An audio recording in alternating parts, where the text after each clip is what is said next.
Hi, I'm Grady Collane, and welcome to Sunday Journal. I'm joined today by two special guests from Child and Family Services.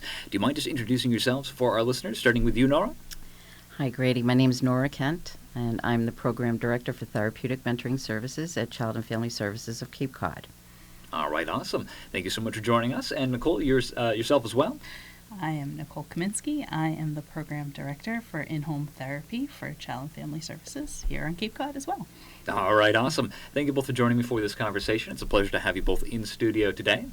Thank Thank you for having us. So we had a lot of stuff I wanted to chat about. Wanted to talk more about the general services that you guys provide, as well as the holiday season. We do have ongoing the Christmas Wishes initiative. So we wanted to ask a little bit more about that. But first, just for people who might not be familiar with the organization, what you guys do, can either of you just give us a general overview of some of the services and resources, a little bit more about how it got started, what the general mission is?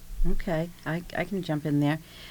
The agency actually is almost 200 years old. It started in New Bedford as an orphan's home in the late 1800s and grew from there. Under the Child and Family Services umbrella, we have over 25 individual programs and services that the agency provides. We have offices all over the state, but on the Cape we have one in Hyannis and a small satellite office in Harwich. And the Hyannis office offers three individual services. One is our open access clinic. The second is in-home therapy that Nicole directs, and I direct the therapeutic mentoring program. All right, awesome. Thank you both so much. It's great to have the satellite office, I'm sure, but it sounds like very centrally located for the entirety of Cape Cod to be able to utilize. So that is definitely a good thing to notice there.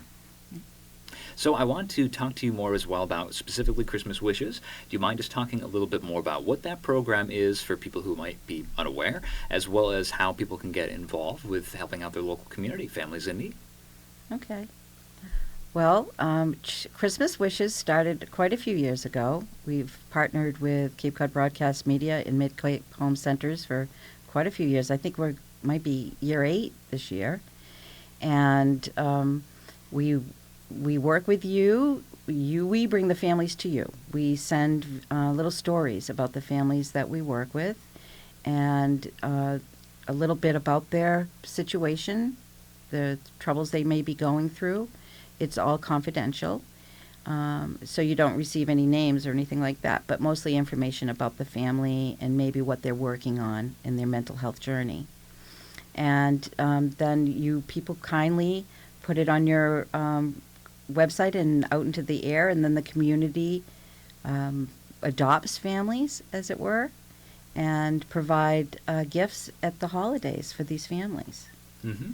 That is awesome. So there's a lot of families that, it's once again, you've already mentioned, but it's all anonymous, but there is an anecdote to come alongside of it. Do you mind talking a little bit more about some of the stories that you've seen over the years, some that might have touched you specifically and stick with you to this day? I mean, we have a lot of stories. I think it's not my story, but I think one of the favorites that I've heard is the school coming together to do the ramp for the gentleman that was wheelchair bound, which was great. And then one of our other mentors' clients with the bed. Mm-hmm. I mean, that was a great story. One of my own is I had a family who was having struggles with heating for the winter, and they came together and filled their oil tank. The donor did, yeah. Yeah, I mean, it's great. The Cape is such a wonderful place, and they do so much for our families. Like, it's spectacular. Above and beyond. Above and beyond. That is fantastic. Nora, as well, do you have a couple of stories that have stuck with you over the years? Oh, there's so many. That gentleman from last year, it was a group of high school students that banded together and raised money, and the teacher led the group. But they raised money for this man who had ALS and provided the funding for him to have a ramp at his home, which was just incredible. There's so many stories. There was one family during the pandemic, and the little boy was being raised by his dad. Grandma was also in the house, and the school being home-based at that time. But the little boy was really having trouble. He had ADHD and was really struggling with staying on top of his schoolwork, and Grandma was not able to redirect him to keep him active and keep him participating. And Dad had asked for, I think it was a laptop, to help the little boy, or some other electronic device. And this family adopted him, and they provided everything that you could possibly imagine. They had got him his own laptop. They bought him the television. They purchased all kinds of school supplies that the dad would never be able to purchase on his own. And it allowed the dad kept getting interrupted at work and having to go home to redirect the child to help Grandma out. And it really, all these gifts and support provided the chance for this little boy to be able to stay focused long enough to do the work. So that was just huge. And we've had people donate mattresses. I think one of the stories was that there was a little girl that was having a very significant surgery, and one of the mentors noticed that her bed was she needed a new bed, and asked for that new bed. And sure enough, one of the community members had the new bed purchased, delivered, and had the old bed taken away. And that little girl, I believe, was also being raised by grandparents. We have a lot of kids being raised by grandparents due to circumstances, of course. And, a lot of our grandparents are on a fixed income, and a new bed is very expensive. So that was a lifesaver in many, many ways. Mm-hmm. We have unfortunately been seeing the costs of living rise over the past few years post-COVID, during COVID, and post the height of COVID. I suppose COVID is still with us. Experts would probably want to correct me just to say it's a new phase, not really fully over yet. But have you been noticing that this program has maybe taken on a little bit of a new life or an added importance with some of those changes, rising costs of groceries, fuel, fixed incomes, especially for the Cape and Islands region? Well, I find that a lot of the requests, it used to be a need and a wish, and mostly they're just needs now. The requests are needs: warm clothing, snow boots, and then maybe gift cards for the grocery store or for the gas station. Mm-hmm. That's what we're seeing a lot of, particularly this year. That is, it's important that the necessities can be taken care of, but it is also unfortunate that maybe people are feeling a little bit more self-conscious about things that they want to ask for in terms of gifts to make the holiday special, especially for the kids. Do you think it's also important to still have like the fun items on there as well? Definitely, of course. Definitely, Nicole. Can you elaborate more? Well, I think one of our big things is we see a lot of kids, especially this time of year, with depression and anxiety, and I think giving them something for fun and something to do and something to give them hope that there is something better out there is huge. Like, I think that's a definite. And not even just our kids, though. We see it from parents and grandparents. They don't want things for themselves. They're like, get everything for the kids. We don't want it. And it's like, but there's got to be something small that you want. I mean, we've had nail salon suggestions for some of our moms and grandmas and stuff. And I mean, everyone deserves to have something even small, nice, that they want, not necessarily need for the holidays. That's so true. Mm-hmm. It's not every day you get to be able to be Santa Claus for your local community. So it is nice to be able to maybe be able to provide something that is nice. Definitely the topic of hope is very interesting as well. We've spoken with you guys before, but I think that's something that we haven't really fully touched on, is that this is something that maybe can carry through the following year, especially in the cold and darker months. Mm-hmm. Well, you bring up hope. We also run a program in the winter and spring months. It's called Art Project Hope, where we provide a canvas to local high schools, the art departments, and then the students create their vision of hope for our families, our clients. So it started quite a few years ago, and now we have all these beautiful pieces of art throughout our building, and all created by local teenagers. And when people come into our building, they're just amazed that these beautiful pieces of art have been created by kids. And many of the local high schools participate in that. And we'll have that again this May. That is awesome. Yeah, so we've talked a lot about the Christmas Wishes program as well, but you guys do exist year-round. It's not like you pack it up at the end of the month. So do you mind talking a little bit more about what's been new as of late for you guys, new services, initiatives, things that you started in 2023 or trying to think about for 2024? You want to talk about what started in January of 23? So January of 23 started our open access clinic. So basically, anyone who needs individual services walk right into our front door, speak to our care navigators, and we get them with a clinician within, 2 weeks has been kind of, so, no more referral process, no more waiting. Basically, you come in, they assess the need, and they'll get you a clinician. And if it's a high-level need, they can be seen almost right away. That day, if it's a very serious situation, they may be able to be seen that day or within 24 hours. There's a lot of assessments that go along with that to determine the level of need. But as of last January, we had a 6 to 8 month waiting list, and as of now, we have no waiting list. And the clinic itself was able to. I ran the numbers a few weeks ago. They were able to serve over 700 individuals since last January, which is really amazing. Nicole and I, between our two programs, we have serviced over 200 children and families since the beginning of 2023. So Wow. there's a lot of good work being done by not a lot of people, and we do really good work. That is awesome. Unfortunately, the story of Cape Cod when it comes to not enough people, but a lot of good work to be doing. But that is fantastic, especially bringing down to no wait list at all for some of these things.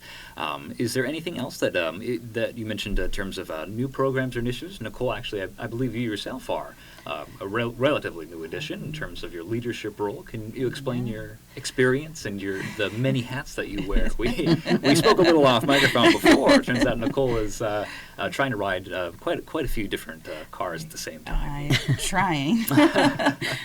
So in August, I went from being a clinician and a supervisor for the Therapeutic Mentoring Program to being the program director for the in-home therapy program. So I am now helping move my team along and service more families here on the Cape. I continue to still see families as a clinician, and I still continue to work for the Therapeutic Mentoring Program and do directing all at the same time. But I wouldn't have it any other way. I enjoy it, and I enjoy working with all the families here on Cape, and works out. I get to see a lot of the clients and get to meet a lot of different people, and brought me here. Exactly. We have I think we have just under 50 full-time employees. That's a Oh. guess, but it's about that. We have full-time clinicians. We have full-time clinicians in Nicole's program, and my program is mostly bachelor-level caseworkers that work directly with kids ages 4 through 20. And mostly in the community. That's one-on-one service. Then we work with kids that are diagnosed with a severe emotional disturbance, and they do really, really great work too. I have a multi-generational team. We have some of our workers are closer to my age, and some of them are right out of college. So we all learn from each other, and we're out there fighting the good fight for the kids on the Cape. That is awesome. The multi-general aspect as well is very interesting. You think it's good to have the different walks of life, the different visions and attitudes when it comes to trying to help out the families? Absolutely. Particularly for me, selfishly speaking, I'm not the greatest IT person, but the young people, I can say, can you fix this? And they press a couple of buttons, and then I'm up and running. So yes, that's one aspect of it. But the older people on the teams bring a lot of wisdom and experience to the younger people that maybe just be coming out of school and starting their careers in mental health. So there's and we also have some clinicians that have been with the agency for a long time, and they share their knowledge and expertise with the people that are just coming out of grad school. And I just can't say enough about the people that we work with, that they're an amazing group. And we were talking about our mission statement. So our mission is to heal and strengthen the lives of children and families, and we strive to do that every day. All right, awesome. And Nicole as well, you mentioned how much you're still kind of hands-on. Do you think that in a director role, in a leadership role, it's still important to have those moments where you're still actually interacting with the families, still providing the services that you guys in general are trying to improve? I think so. I mean, I especially think for the in-home therapy program, which, we're going into families' homes and working with our families directly.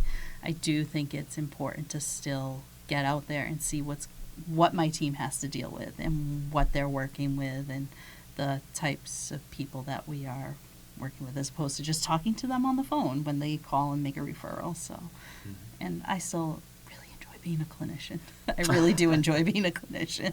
So I don't want to give that up. Well, that's good. Give you the energy you need to continue on with the goals, with the mission. Yeah. So we're about coming up on time now, but I just wanted to ask if people are interested in helping out either with the Christmas wishes specifically, or just maybe they've seen this video and they're wondering if maybe they could get some help, or there are some people who want to help out the mission itself. They don't need the services, but they want to help out people who do. How can people get involved? Where can they go to learn more? Well, anyone can walk in our door, and we're located at 100 Independence Drive, and they can walk in the door and speak to one of the care navigators, like Nicole said, and start the process. It's a little bit of a process. They have to fill out some paperwork and that sort of thing, answer a few questions, and that would be how they would start to receive services.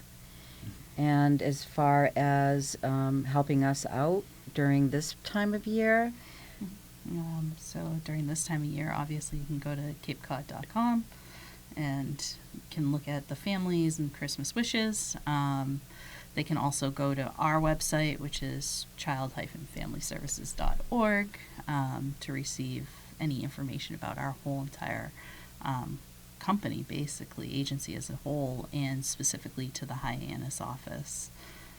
As well as we accept donations.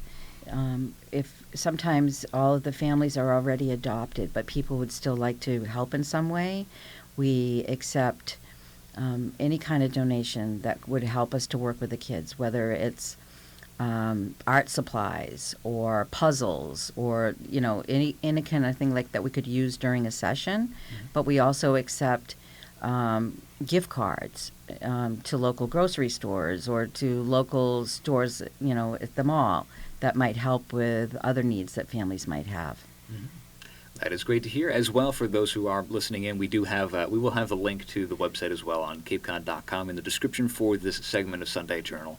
For those who, what about volunteering? We've been talking a little bit off microphone, and I wanted to ask some of the ways that you guys can get help from the local community, and alongside donations, can you elaborate more on volunteering? Actually, I thought it was a very interesting answer you guys had. Well, typically we don't have volunteers in our office because all of our information, all the client information is HIPAA protected, and the only people that really have access to that are directors. And for instance, I would not have access or be allowed access to look at a client in the clinic, say. So the volunteers, unless they wanted to come in and maybe lick stamps, that we can't really allow that to happen, and because people need to be trained and it be HIPAA compliant, and it's an important piece of it. However, I'm sure that our director, her name is Jean Bissonette, she's our VP at the Hyannis site. She may very well be interested in having people reach out to the main office and see if there's something else that they might be able to do in the way of volunteering. But typically, we don't take volunteers. Understandable, but definitely a testament to the how important is the work that you guys are doing, and also how seriously you're taking it in terms of safety and in terms of being compliant and welcoming to some of these families who are in maybe some dire straits. So thank you both so much for joining me for this conversation. I really appreciate it. Is there any other minor stuff you wanted to add on before we wrap up this interview? I have one thing. Sure.